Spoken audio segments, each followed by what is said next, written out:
Deu bastante polêmica, assim, a galera compartilhando um corte de uma mulher, sei lá, não sei se é uma pastora ou o que que é. E ela falando o estilo que o que aconteceu no Sul era uma espécie de punição. Ela dando uma ideia meio assim, né? Aí eu fiquei pensando, caramba, ela tem uma visão tão limitada de Deus que ela consegue enxergar Deus na forma punitiva, mas ela não consegue enxergar Deus na ajuda que tá chegando. Sacou? Por causa que você não pode enxergar Deus só na água que caiu. Você tem que enxergar Deus no alimento que tá chegando também. Sacou? O alimento que tá chegando também é Deus. As pessoas que estão se mobilizando também é Deus. Tipo assim, os aviões que estão E o que chegando. você pensa disso? Do quê? Do que está acontecendo, do que aconteceu? Quando você diz, o avião está chegando, isso é Deus também? Então, pra mim o raciocínio é o inverso, né? Essa mulher consegue enxergar Deus na tragédia e o homem na ajuda. Aham. Pra mim, o homem é a tragédia e Deus é a ajuda. Sacou?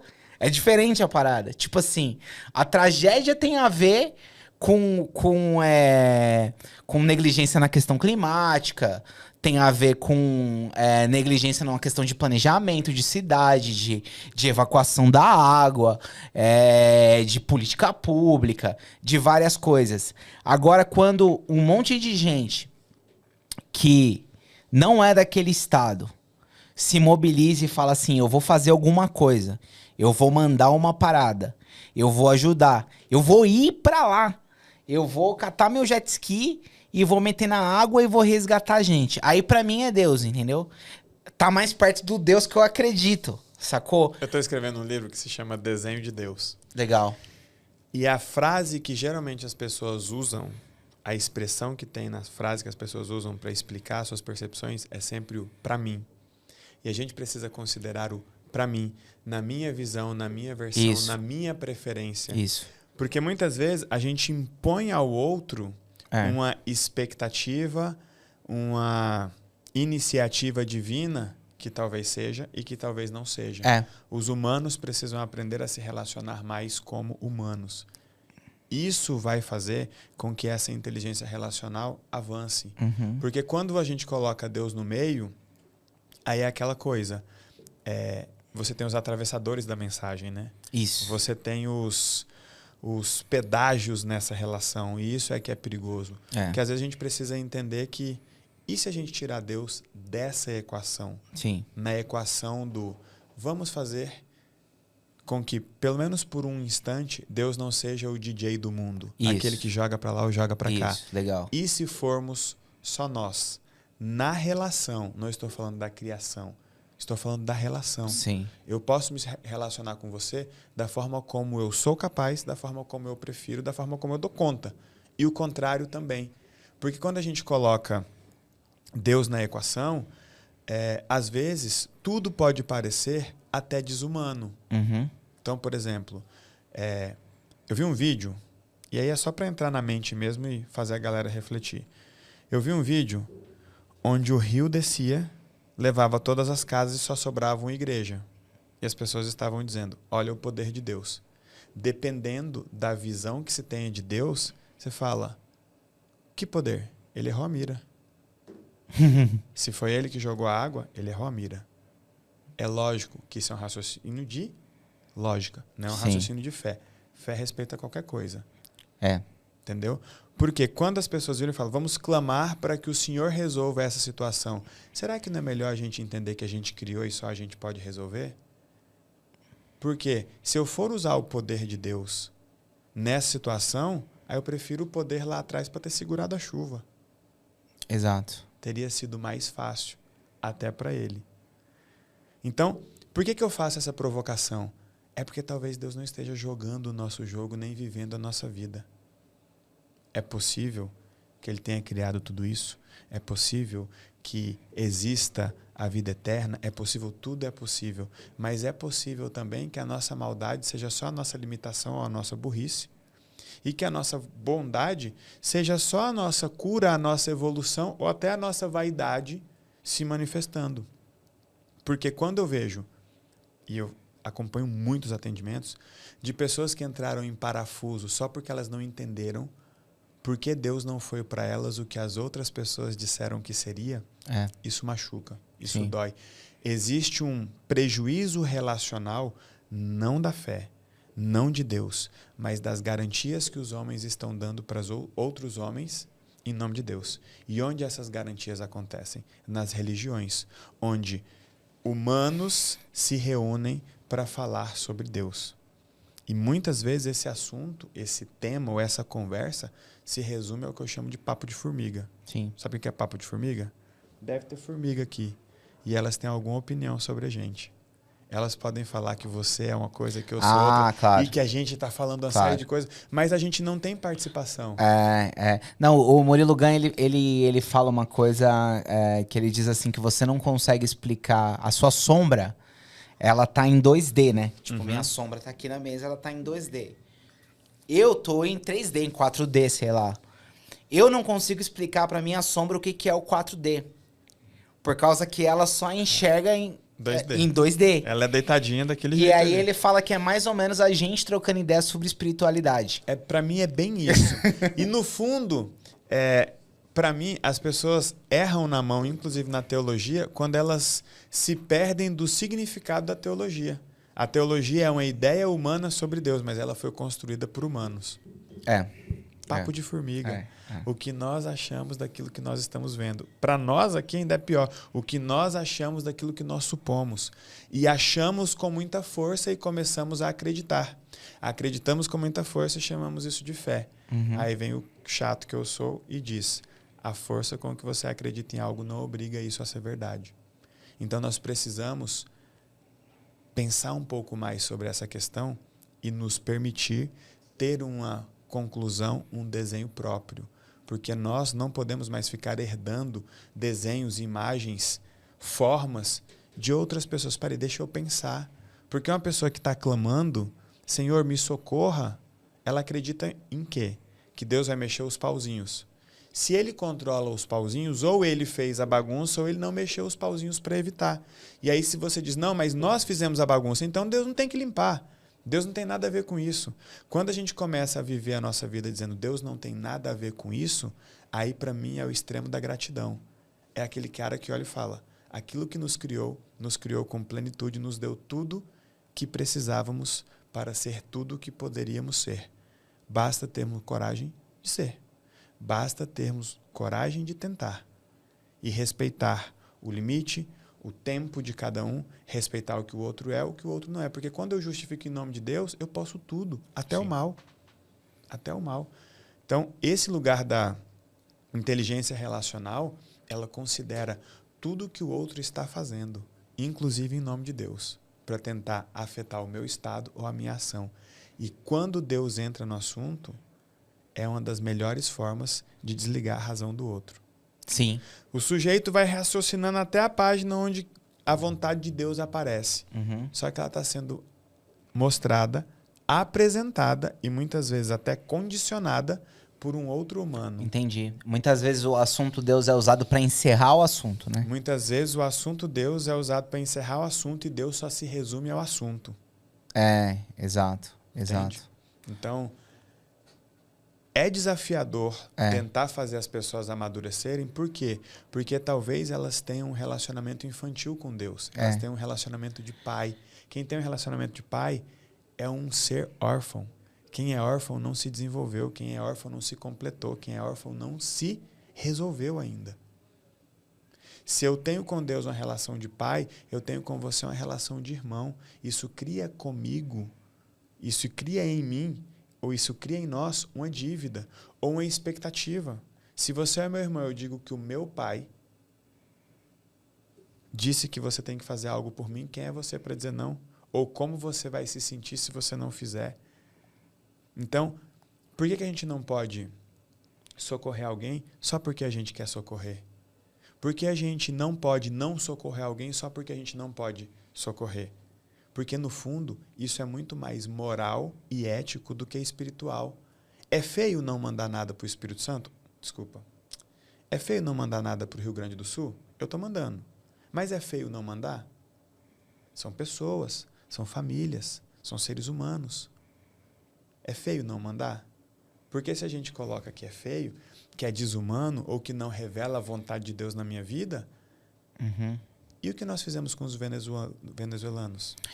Assim, por exemplo, nessa tua perspectiva agora, dessa última fala, ela bate um pouco de frente com a mensagem de Jesus. Qual delas? Por exemplo, a ideia de não tratar Deus como pai. Quem apresentou a ideia de tratar Deus como pai é Jesus. Inclusive a oração do Pai Nosso, né? Quando os discípulos perguntaram como é que faz uma oração, ele falou, faz uma oração Pai Nosso e tal. Quem apresentou a ideia de que a humanidade é irmã é Jesus também. E, por exemplo, a ideia do amar o próximo tem a ver com prestar um serviço pro próximo, né? E qual é o limite de prestar o serviço pro próximo? Você, nesse sentido, eu acho que é a tua condição. Se você não tem como ajudar, sim, eu acho que você não deve. Mas, por exemplo, dentro do raciocínio cristão, que não precisa ser o que a pessoa vai seguir, né? Claro. Tem uma fala sobre isso, que é aquele que não faz o bem podendo fazer, ele tá errado, entendeu? A Bíblia apresenta essa ideia de que não fazer também é errado. De que, o meu passo... tipo assim, não te socorrer, inclusive, é crime. Ok. Se você tiver caído aqui na frente, baleado, e eu passar direto, isso é um crime. Na sociedade mesmo. É o crime de não te prestar o socorro. Certo. Nesse caso, você faria por ser crime ou por ser um ser humano? Por ser um ser humano, sim. Então, eu já faria, talvez, por ser crime. Você faria por ser crime? Talvez por ser crime. Entendi. Porque se esse maluco foi baleado ali, eu não sei o que estava acontecendo. Pode tá Dependendo de quem eu tiver no carro ali, eu não vou parar. Pode estar acontecendo alguma coisa, né? Mas olha que louco. Eu não fiz na condição do que eu posso fazer. Talvez as empresas brasileiras não vão fazer na condição do que eles podem fazer. E aí, biblicamente isso está errado? Porque, por exemplo, por que nós devemos nos condicionar a fazer agora que está acontecendo no Brasil e não fizemos quando estava acontecendo na Venezuela? Nós não fizemos vaquinha para os venezuelanos. Sim. São nossos irmãos, segundo a Bíblia. Sim. Não, então, é que aí... Aí, beleza, vamos supor, se a gente for entrar estilo no... Ou não são tão humanos? Não, se a gente for entrar numa questão de uma relatividade assim, a gente vai numa conversa sem fim. Porque aí é tipo assim, tem os moradores de rua da Sé... Pronto, esse é o ponto. Esse é o ponto. Nós não temos critério. E quando o assunto vira a Bíblia, por exemplo, quando o assunto vira a fé, quando o assunto vira a religião... Nós não temos coragem de assumir que nós não temos critério ou que não estamos cumprindo todo esse critério. Exato. Mas é o que você falou. Eu acho que é errado de teologizar a tragédia. Perfeito. Ou divinizar a tragédia. Porque aí a gente coloca dentro desses termos de deve, não deve, faz ou não faz, né? Mas eu acho que você tem que ter um coração disposto a ajudar. E aí é o que você falou. A ideia sem hipocrisia seria um coração disposto a ajudar qualquer um. Você vai ajudar qualquer um? Você não vai. Aí nós abrimos um bueiro. Quando você fala, você tem que ter um coração disposto a ajudar. Sim. Aí a sua irmã se casou com um cara que se endividou. E foi justamente no mês que o seu podcast recebeu um patrocínio gigante. Você vai deixar o agiota bater na porta deles? Então, mas é que eu acho que se eu puder ajudar, eu tenho que ajudar. Esse é o ponto. Quando você coloca eu tenho que ajudar, você viu a vida deles como um recorte. Como assim? Você não olhou a vida deles como um todo. O ter que é o perigo da dependência emocional. Por que você tem que ajudar? Porque você tem condições. Se a condição gera uma obrigação, você não tem permissão para viver a sua vida nos seus próprios termos. Mas aí eu entendi o que você está falando, que seria uma questão extrema. Quem deixa de viver a sua vida. Mas, por exemplo, por isso que eu tô te falando, que tem... Eu tô te falando numa posição... Uma pessoa que não escolheu esse caminho de ser um religioso, sei lá, de ser um seguidor de Jesus, é outra ideia. Mas do que eu entendo da mensagem, inclusive várias situações assim mesmo, falando até sobre dividir coisas e tal, eu entendo que existe uma espécie, não uma obrigação, mas é tipo assim, cara, se você escolheu ir por esse caminho, você não vai negligenciar mais a dor de quem estiver próximo. Então o cristão não vai enriquecer. Pode ser. Pode Porque ser. sempre vai ter alguém próximo o suficiente com um volume de dor e necessidade que, se não negligenciar, não tem como passar por isso. Mas é porque se a gente for entrar mesmo fundo nessa coisa... É que eu sou muito curioso. Essa parte depois você pode Se a gente for entrar um pouco fundo nessa coisa, Jesus falou que é mais fácil um camelo passar por uma agulha do que um rico entrar no céu, né? Jesus falou isso. Por quê? Porque o dinheiro ele tem um potencial muito grande de salvar vidas. De salvar vidas e também de desumanizar. Quando nós estamos diante de uma tragédia que está desumanizando a vida das pessoas, do que nós precisamos? De dinheiro. De dinheiro. Quem o tem? Então, só que aí você vai ter muita gente que tem dinheiro, mas que não vai se abrir para doar. E o pobre também não. Tudo bem, só que assim, se você quer entrar mesmo nisso aí? Vamos. Social mesmo? Cara, social tem muito mais rico que explorou pobre no mundo do que pobre que explorou rico. Mas com qual métrica você... De negócio, de exploração mesmo, de trabalho, de processo industrial, de quanto é o salário mínimo no Brasil, por exemplo. Tá ligado? Muito é pouco. É pouco. Você ganha quanto? Não, aí não, né, mano? Aí não. Beleza, ele ganha quanto? O salário mínimo no Brasil é R$1.000, certo? Okay, É R$1.300. 1.200 Você não consegue alugar uma parada e comer e tudo mais. Quem faz isso é um malabarismo, assim, gigante. A pessoa tem que morar... Para ter 50 pessoas trabalhando no seu podcast, você vai precisar de muita grana.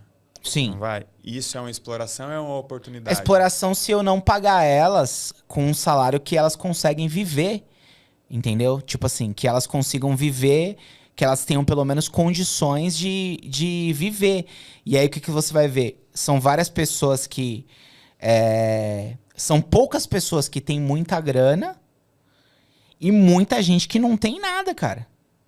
E aí, por exemplo, eu trabalhei com um cara milionário. Fazer um negócio legal aqui. Tá. Alguém que estiver te seguindo, que tiver uma dívida de até R$20.000, eu vou pagar a dívida dessa pessoa com uma condição. Que ela documente pra gente, uma vez por mês, como é que tá a vida dela. E eu aposto com você que em menos de um ano ela tá devendo 20 ou mais. Não é sobre dinheiro, é sobre permissão. O cara que está acima... ele não está necessariamente explorando o cara que está abaixo. E o cara que está abaixo não está necessariamente não explorando o cara que está acima. Quer um exemplo? O funcionário que olha o WhatsApp no horário de trabalho, ele está explorando o patrão ou não? Tá. Ele errado. fez um combinado. Sim. Então eu te pergunto, tem mais rico explorando pobre ou mais pobre explorando rico? Quantos CLTs que assistem a gente aqui que cumpre a carga horária de trabalho apenas trabalhando? Quantos por cento você acha? De 0 a 100? Então, só que aí a gente tá entrando meio que num acordo, entre aspas, inconsciente que se tem no ser brasileiro, tá ligado? Então, tipo... Acordo da mediocridade. Da mediocridade. E o cara que Que aí o ser brasileiro é fazer o trabalho mal feito, tipo assim... Aí o ser brasileiro é tipo essa exploração mútua. Eu não trabalho porque o cara não me paga. Eu te pago pouco, você trabalha menos. Isso, tipo isso. É como se fosse um acordo velado que tem no ser brasileiro. E aí? Quem tá errado nisso? Então, aí eu acho que errado é uma questão aí já de como foi construído o país, o Brasil. Mas o país não vai mudar. Nós precisamos mudar. Aí a gente pode mudar. Porque assim, o que eu espero de você, por exemplo? O que eu espero de você, tá ligado? Se eu for fazer uma coisa pra você, eu espero que você me pague um valor legal perante aquilo que tá sendo feito. E como que analisa esse valor legal? Eu acho que a gente pode ter uma métrica justa com base também no mercado, mas tem um pouco a ver. Aí que entra questões que são subjetivas. Você tá entendendo? Porque. Mas toda subjetividade ela tem um fundamento.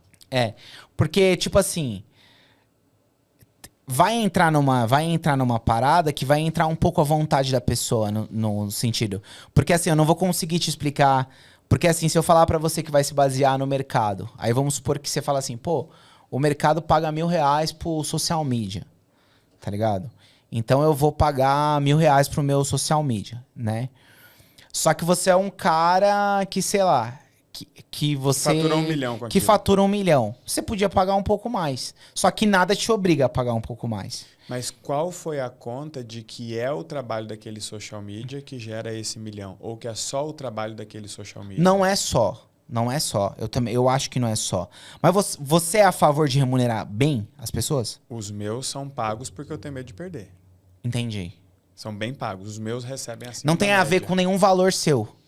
Tem a ver com valor de desempenho, tem a ver com valor de reconhecimento. Então, é isso que eu tô dizendo. Mas, por exemplo, quando você faz a conta do... Todo mundo tem que ajudar na proporção do que tem. A gente leva as pessoas para aquela conta que muitas vezes é a conta que elas têm feito. Se eu tiver menos, eu tenho menos responsabilidade. Se eu tiver menos, eu tenho que ajudar menos. Por quê? Se a pessoa precisa se empenhar mais para ter mais e, por ela ter mais condições, ela adquirir mais obrigações, aí não faz sentido ter muito. E esse é o pensamento na nossa sociedade que tem castrado a permissão das pessoas.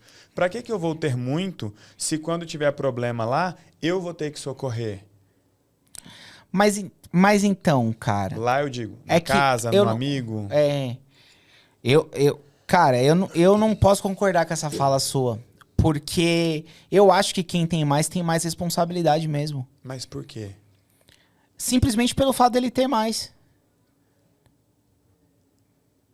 Quem tem mais responsabilidade simplesmente pelo fato de ter mais. E o cara que não quiser mais responsabilidades que não seriam dele, é melhor que ele não tenha mais então. Como assim? Vamos lá. Se João tem muito, ele tem muita responsabilidade. Sim. E Pedro tem pouco. Sim. Pedro tem pouca responsabilidade. Quando dá um problema na casa dos dois, quem tem que resolver? Sim. João, porque Pedro mal dá conta dele. Mas, por exemplo, você acha errado, assim, quando acontece uma tragédia dessa, vamos supor. Aí o pessoal vai lá cobrar o Neymar, sei lá. E fala assim, pô, Neymar, você poderia estar fazendo alguma coisa...